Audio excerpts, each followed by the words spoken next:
자, 이게 유명한 책인데요. 사실에 눈 감은 인간들, 침팬지보다 어리석었다. 이런 책 내용인데요. 이 사실에 눈 감은 인간들, 침팬지보다 어리석었다. 이게 대체 이제 뭐냐면은 그거죠. 우리가 예를 들면요. 우리가 지금 바들이 많죠. 예, 누구누구 바, 누구누구 바. 예, 족바, 홍바, 진바, 많죠. 이렇게 바가 되다 보면요. 사실과 진실에 눈을 감아버립니다. 어떤 진실이 있어도, 쟤는 우리 편이 아니야. 그래서, 자기 편 사람이 거짓말을 해도 그것을 그냥 믿어줍니다. 그러니까 다른 편 사람이 진실을 말하면 안 믿어줘요. 사실에 눈 감은 인간들 침팬지보다 어리석었다. 예, 한국의 빠들을 보면은 이 말이 맞아요. 이 사람 책 주제가 이겁니다. 그러면 왜 인간은 사실을 자꾸 생각 안 하고 침팬지보다 더 어리석은 행동을 하냐? 왜 빠돌이 빠순이 되어서 행동을 하냐? 그거는 주관적인 느낌을 사실로 인식하기 때문에 그렇답니다. 즉, 저 사람이 대한민국을 살릴 거야 라는 자기 주관적인 느낌을 진실인 것처럼 자꾸 그렇게 생각하는 거예요.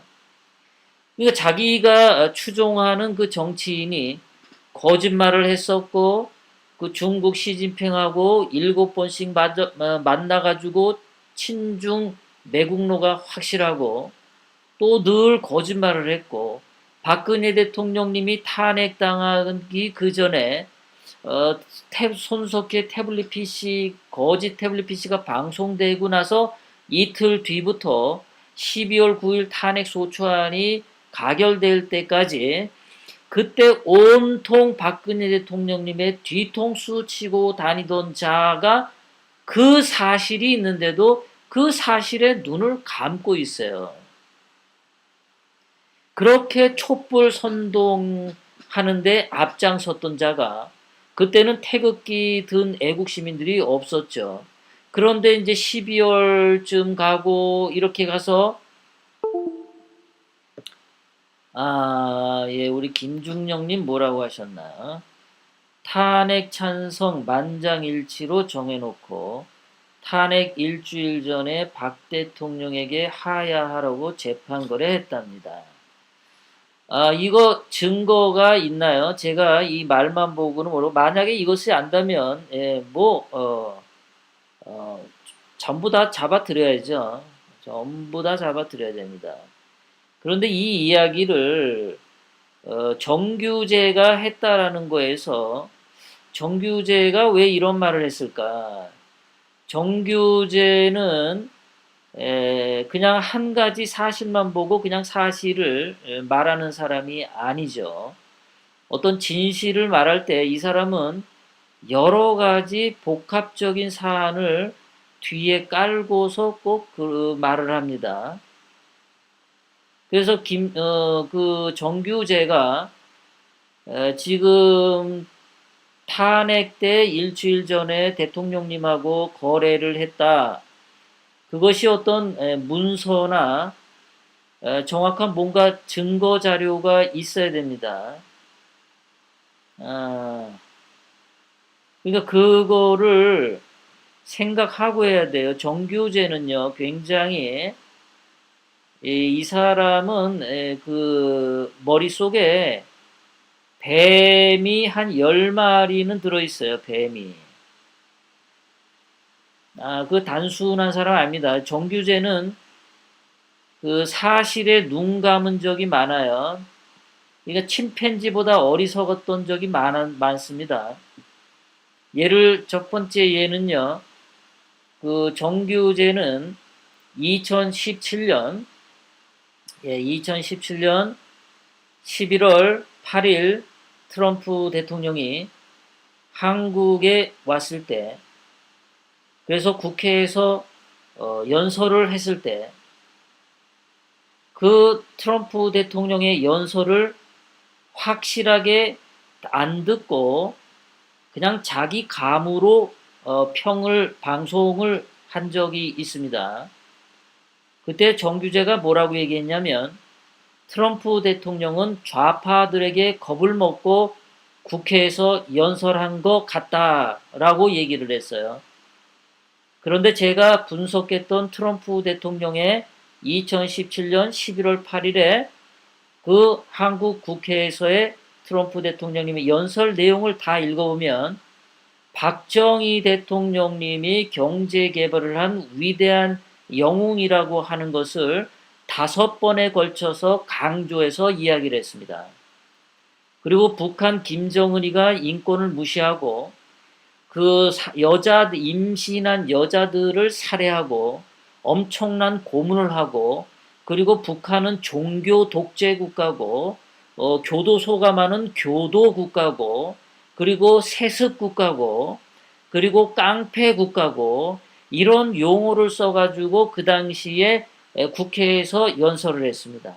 아니 북한 보고 깡패 국가다, 종교 국가다, 교도소 국가다, 그리고 인권 침해가 너무 심하다.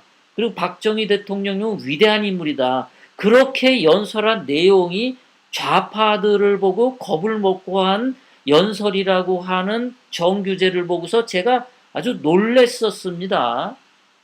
정규재가 공부를 안 하는구나.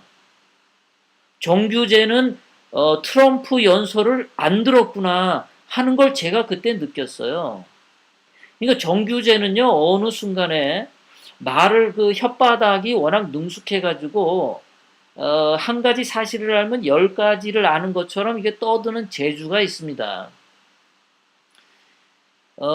그러고 자기가 경제 분야에서는 잘 하는지 모르는데 정치 분야는 좀 떨어져요.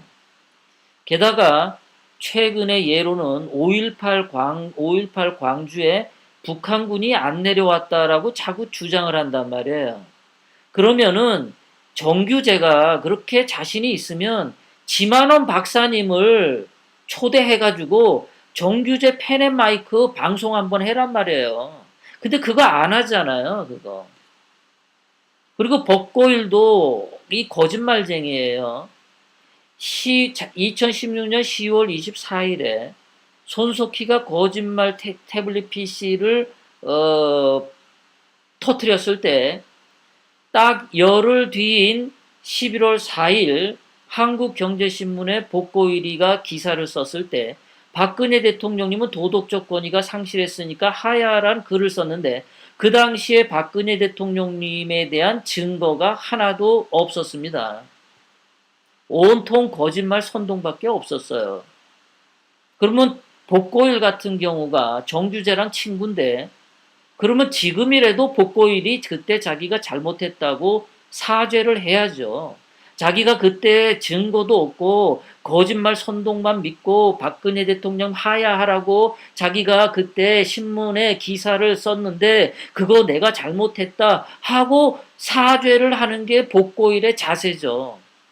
그리고 정규재도 그러한 사실이 있던 복고일에 대해서 자기 친구면은 펜앤마이크에 불러다가 그 당시에 박근혜 대통령이 하야하라고 했던 거 잘못된 거 아니냐. 그 당시에 전부 거짓말만 있었고 선동만 있었는데 복고일 시 당신이 그때 말한 박근혜 대통령님의 도덕적 권위가 상실됐다라는 그 주장은 틀린 게 아니냐. 이렇게 얘기를 하면서 복고일이가 펜앤마이크 방송에서 정규재하고 앉아서 사실을 고백하고 잘못을 뉘우치는 그런 방송을 해야 정규재가 진정한 지성인이고 양심이 있는 사람이다라는 거죠. 그런데 정규재는 그런 거 하나도 하지 않습니다. 거기다가 정규재는 홍준표가 박근혜 대통령님을 탈당시키면 자기는 홍준표를 버린다라고 방송에서 얘기를 했는데 일주일 뒤에 홍준표가 대구에 가서 무슨 북콘서트인지 뭔가 행사를 할 때 그 사회를 보러 정규재가 대구까지 갔었죠.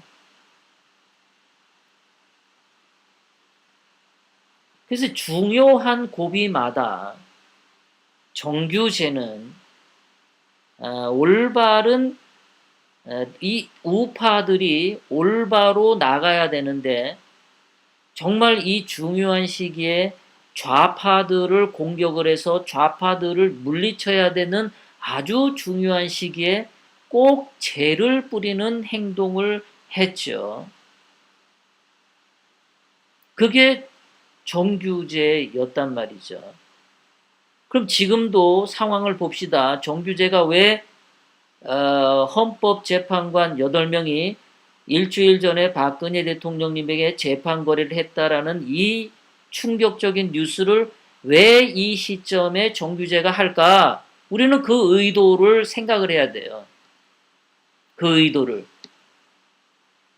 지금 상황이 어떤 상황이냐? 제가 늘 방송에서 얘기했지만 김정은이가 죽을 찰나에 와 있어요. 김정은이가 죽으면, 김정은이가 지금 쫄리면 문재인도 죽고 문재인도 쫄립니다. 거기다가 종북 좌파들도 지금 벌벌벌 떨고 있습니다. 그리고 5.18 문제로 문재인이가 지금 코너에 자꾸 몰리고 있어요. 북한 문제로 문재인이는 미국으로부터도 완전히 왕따 당하고 있습니다. 문재인과 이 그 종북 주사파들 이 얘네들이 전부 지금 죽을 위치에 있어요. 그래서 우리는 예국 우파는 뭐를 가지고 공격을 해야 하냐면 이 문재인의 또는 김정은의 또는 5.18 이런 거 가지고 파고 들어가야 되는데 헌법재판관 8명은 문재인과 관계가 없어요.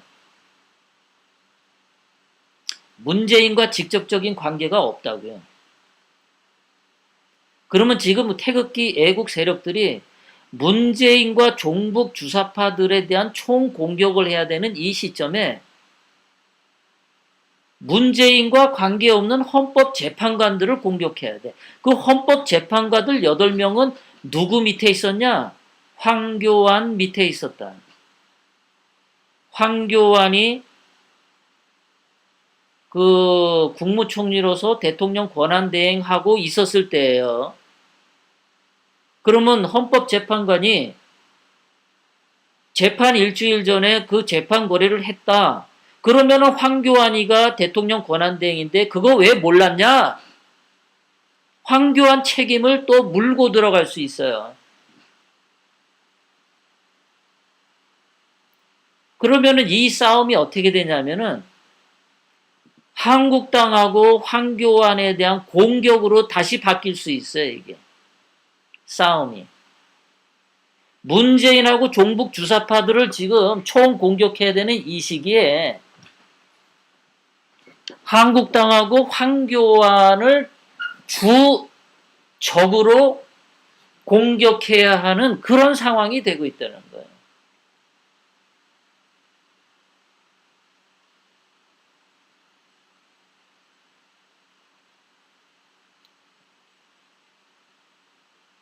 그러니까 지금 그 황교안 그것 때 황교안이 알았는지 몰랐는지 몰라요. 그러니까 지금 그 정규제가 헌법재판소 8인들이 그런 거래를 했다라는 얘기는 황교안 죽이려고 이런 얘기를 할 수도 있다라는 거예요. 제가 황교안을 싸고 도는 게 아니라 제가 분명히 말씀드렸지만 지금은 문재인하고 이 그 종북 주사파들이 쫄려 있는 상태에 여기에 공격을 해야 되는데 우파들의 관심을 한국당하고 황교안으로 공격해서 한국당 박살내고 황교안 박살내도록 하는 그런 아주 그 이상하고 수상한 자들의 노림수가 있지 않냐. 아주 불순한 의도가. 네, 그런 생각을 제가 드는 겁니다. 그러니까 이거는요. 헌법재판관 8명 일주일 전에 재판 거래를 하니까 죽일 놈들이다. 단순히 그것만 보시면 안 됩니다. 죽을 놈인 거 맞아요. 그렇다면. 죽일 놈들인 거 맞습니다. 맞는데 그러한 사건을 터뜨려서 무엇을 목표로 하냐? 우파 전체의 공멸을. 뭐 한국당을 우파로 보기도 참 그런데 황교안을 우파로 보기도 그런데 문제는 문재인을 그러니까 종북 주사파들에 대한 공격을 흐트리트게 한다라는 거죠. 예. 그래서 잘 생각해야 돼요.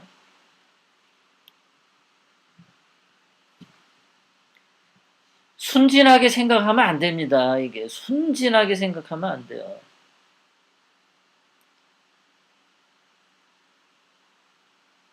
왜 황교안이 연관되어 있는 황교안이 대통령 권한대행 때에 있었던 그 사건을 갖고 나올까? 요즘 황교안이 보면은 굉장히 세게 얘기합니다. 공격적으로. 뭐 대통령 권한대행 때 그때는 교활하게 했다라는 생각을 저도 많이 합니다. 제가 황교안을 지금 옹호하려고 하는 게 아니에요. 근데 황교안이 지금 보면은 김병준 때랑 다르게 임명진 그 비대위원장 때랑 다르게 홍준표 때랑 다르게 황교안이가 되게 그래도 공격적으로 지금 얘기를 하고 있습니다. 탄핵은 잘못되었다. 박근혜 대통령이 석방해야 된다. 그리고 김진태가 그 공안 검사 할 때 그 위에 상관으로 황교안이 그 공안 검사 했었어요. 그래서 황교안이가 자기가 공안 검사할 때 밑에 김진태가 일을 했었는데 그런 것이 마음에 끌렸는지는 몰라도 이번에 한국당의 그 윤리위원장이 사표를 냈죠. 그러니까 윤리위원장이 사표를 낸 것은 여러분들도 다 아실 텐데 사표를 낸 이유는 뭐냐? 김진태에 대한 그 제명권, 김순례에 대한 제명권 이거 그냥 질질 끌고 가겠다. 이거 처리 안 하겠다. 그런 의도죠. 그러니까 김진태 제명 안 하겠다 이런 의도가 강한 거예요. 그러니까 황교안이 당 대표 돼서 김진태 의원 제명 안 시키겠다. 김순례 의원 제명 안 시키겠다. 그 의도를 보여주고 있죠. 황교안이. 황교안이 김진태를 잘라버리고 싶었으면 김순례를 잘라버리고 싶었다면은 그 윤리위원회 위원장이 사표 안 내죠.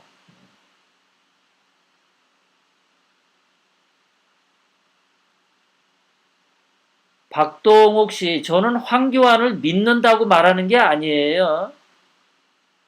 제가 지금 황교안을 저는 믿는다라고 말 안 했어요. 좀, 제대로 들으세요. 박동욱 씨. 좀 사실에 눈을 뜨세요. 책 제목에 화면에 나와 있지 않습니까? 사실에 눈을 감은 인간들은 침팬지보다 어리석다.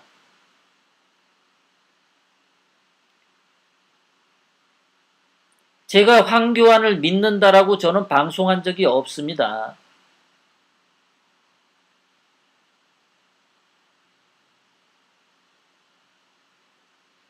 저는 지금 사실만 말하고 있어요.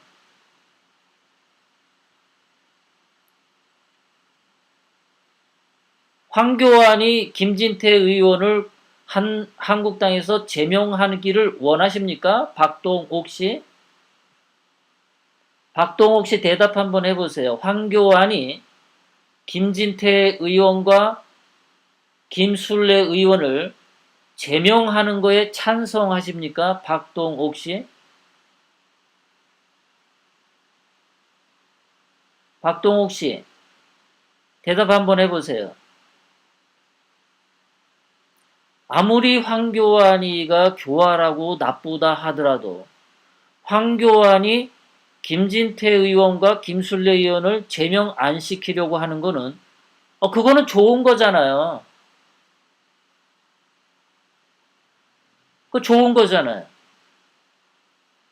김진태 의원 제명 당하는 거 원하세요?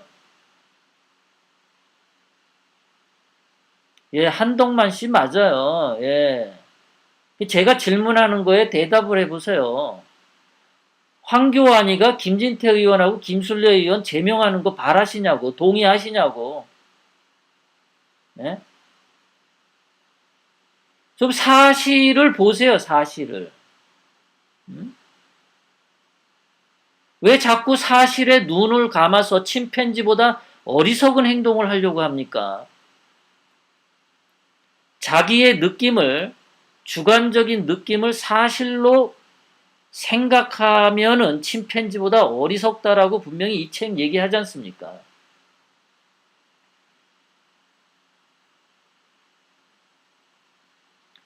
박동욱 씨 왜 대답 안 하고 가셨어요?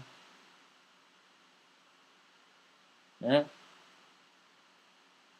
이거는 뭐 황교안을 믿고 안 믿고의 문제가 아닙니다. 여러분들, 뭐 여기가 종교단체입니까?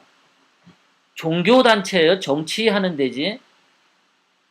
우리는 누구를 믿지 못해요. 정치인 안 믿습니다. 안 믿어요, 정치인. 박근혜 대통령님만 믿어요. 아무도 안 믿어요.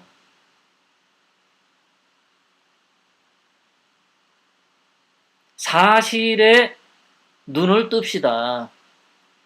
황교안이가 미워. 황교안이 못 믿을 사람입니다. 내 분명히 얘기해요. 황교안 못 믿을 사람입니다. 하지만 황교안이 그거 김진태 의원 제명 안 시키겠다. 김술래 의원 제명 안 시키겠다. 아, 그건 잘하는 거잖아요. 그거는. 어?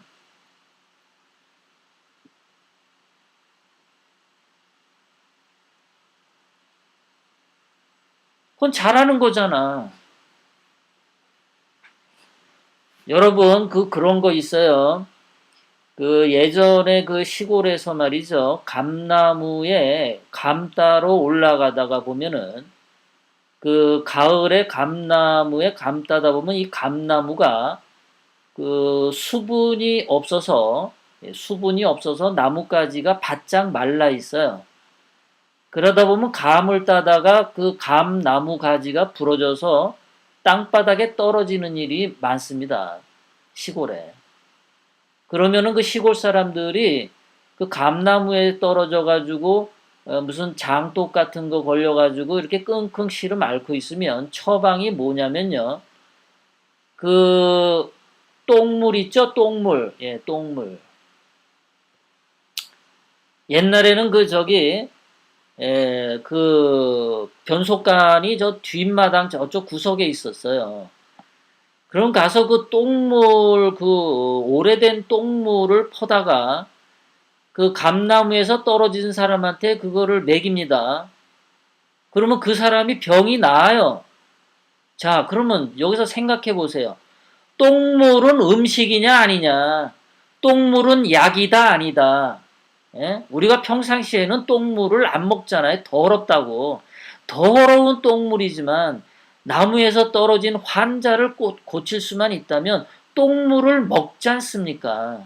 그럼 지금 현재 김진태 의원하고 김술래 의원이 5.18 유공자 명단 공개하라 그 말 때문에 제명 위기에 처했는데 그러면 제명 안 당해야지. 그래야 5.18 유공자 명단 공개하라고 하는 우리의 공격력이 먹히잖아요. 그러니까는 황교안을 똥물로 보면 김진태 의원과 김술래 의원을 살리는데 도움이 되잖아요. 뭐 여러분들은 똥물을 믿어서 감나무에 떨어진 환자가 똥물을 먹습니까? 예? 똥물을 믿어서 먹는 게 아니잖아요. 제가 황교안 씨에게 똥물이라고 얘기해서 죄송합니다. 그 비유적인 표현이에요. 예, 저는 우리 황교안 씨에게 똥물이라고 말하는 거 아니고요. 예, 비유적으로 얘기하는 겁니다.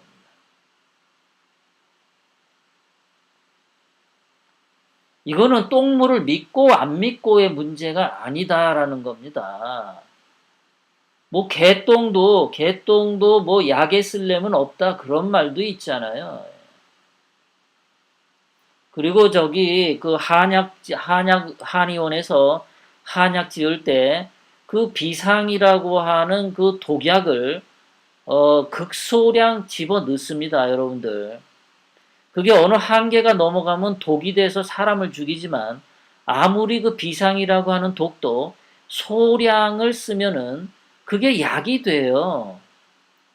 세상을 갖다가 너무 단순하게 보지 마세요. 믿고 안 믿고 그렇게. 우리는 종교 단체가 아니에요, 지금.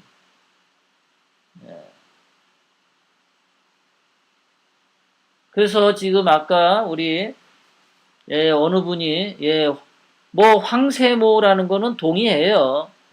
전 그것까지 부정하는 게 아니에요. 그러니까 제 얘기를 좀 잘 들으세요. 뭐, 믿는다, 안 믿는다 단순하게 하지 마시고. 잘하는 건 잘하는 거다. 사실에 눈을 뜨자, 이거야, 뜨자. 자꾸 2년 전에 황교안만 보고, 새로운 사실이 나왔는데도 눈을 감고 그러지 말자, 이거예요. 옛날에 갈릴레오 갈릴레이가, 뭐, 지구가 도냐, 하늘이 도냐, 그런 거 가지고 있었을 때, 새로운 사실을 갈릴레이가 얘기를 했잖아요. 땅이 돈다고, 땅이 돈다고.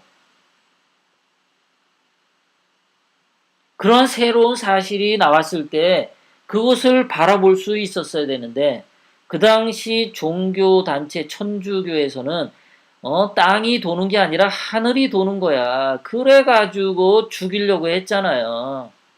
침팬지보다 어리석었던 천주교 신부들이었잖아요. 그때. 제발 빠가 되지 맙시다. 빠도 되지 말고요. 좀 제발. 뭐 김진태를 지지하면 김진태가 100%다 옳은 것처럼 행동하지 마세요. 제발 좀. 김진태는 신이 아니에요. 인간입니다. 그럼 김진태가 뭘 잘못하는 거 얘기를 하면은 또 그것도 좀 알아들으세요. 좀 귓구멍 좀 열고. 그냥 누구 하나 정치인을 믿으면 그냥 거기에 빠가 돼. 무슨 종교단체야 지금?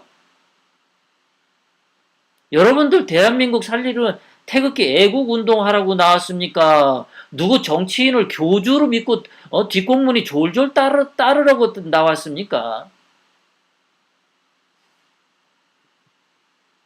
그렇게 누구 믿고서 뒷공문이 따라다니려면 교회 다니세요. 절에 가세요. 예? 성당 가서 종교 믿어. 제가 오늘 얘기가 그렇게 됐지만 그래서 제가 하는 얘기가 정규제가 황교안이 대통령 대행일 때 헌법재판관들 8명이 그거 거래를 했다. 이게 단순하게 보고 또 왜 그럼 황교안이 그때 눈 감아 줬니 안 줬니 이러고 또 막 싸움 들어가지 말라라는 거예요. 좀 생각 좀 하고 들어가라는 거예요. 지금은 문재인 종북 주사파들 공격해서 얘네들 끌어내리고 박근혜 대통령님을 어떻게 빨리 석방시키고 이거에 해야지. 그래서 제가 정규제는 여러분들이 정말 조심해서 그 사람 하는 말 들어야 됩니다. 왜 갑자기 정규제가 지금 이 시기에 하필이면은 이때에 하필이면 이러한 때에 정규제가 그런 얘기를 했을까? 그 정보를 정규제는 언제 알았냐? 1년 전에 이미 알고 있었는데 지금 터트린 거냐? 아니면 오늘 아침에 그러한 정보를 들어서 오늘 방송을 터트린 거냐? 그것부터 밝혀야 돼요. 언제, 어디서, 누가 그 정보를 어떻게 정규제에게 제공을 했는지, 그러한 정보를 제공했는지, 육하 원칙에 의해서 정규제는 방송을 제대로 해야 돼요. 헌법재판관 8명이 탄핵 3월 10일 일주일 전에 재판 거래를 했다라는 정보를 언제, 어디서, 누구한테, 어떻게 전달받았는지 그거를 정확하게 얘기해야 돼요. 그거 종합적으로 나온 거를 보고 정규제가 진실한 말을 했는지 무슨 의도를 갖고 말했는지 그것을 정확하게 알 수 있습니다.